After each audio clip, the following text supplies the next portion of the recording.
Okay, I think this is rolling.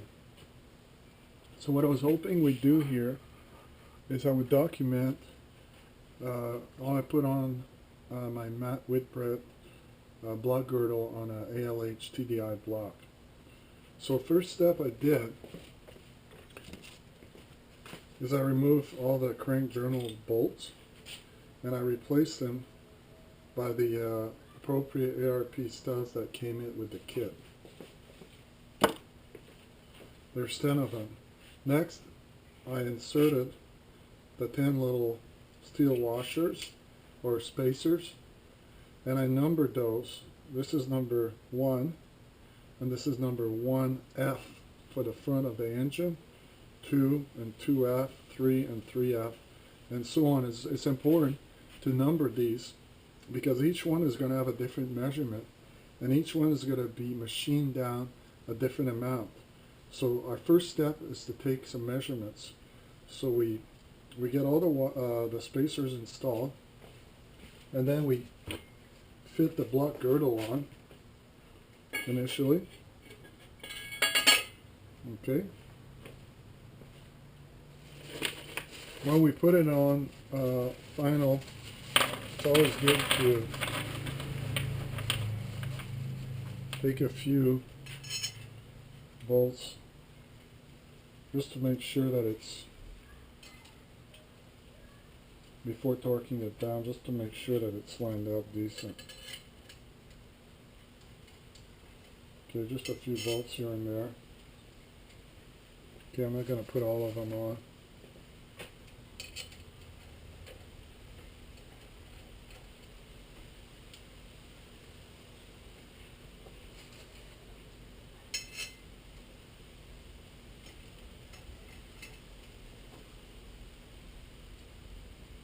Okay, I've got this one at an angle because I'm trying to show the camera, but if I was doing it for real, it would be flat.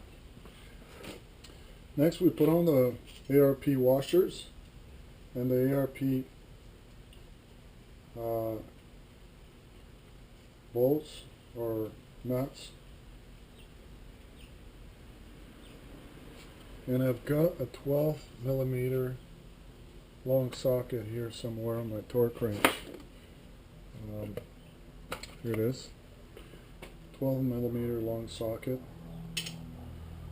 and we go around and we torque these to 60 pounds torque.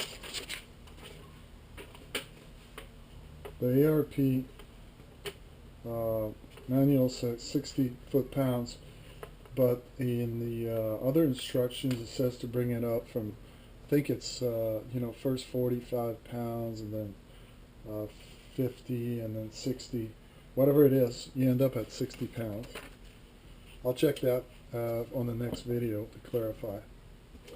Then we go around, once it's all torqued down, we go around with feeler gauges and we measure the gap between the plate at each one of those bolt locations, the gap that we have between the plate and these nuts. So I've gone around already, I've already done this exercise. So at location 4, I had 0.022 inches or 22 thousandths right here. And so this is how much needs to be cut. One less than this amount is what needs to be cut. So I've written down to location 1, I need to cut, the distance here is 0.0323. The location 2 is 0.023. Location 1F is 0.015, and so on. So I get all those measurements, and then I take the plates out, take the spacer out, I send it out to the machine shop, which is what I've already done. The machine shop will take 1,000 off less than this amount, and we'll make sure you keep the spacers well numbered. And then when the spacers came back, I already installed them at the correct locations here. And now we're ready to torque this back down.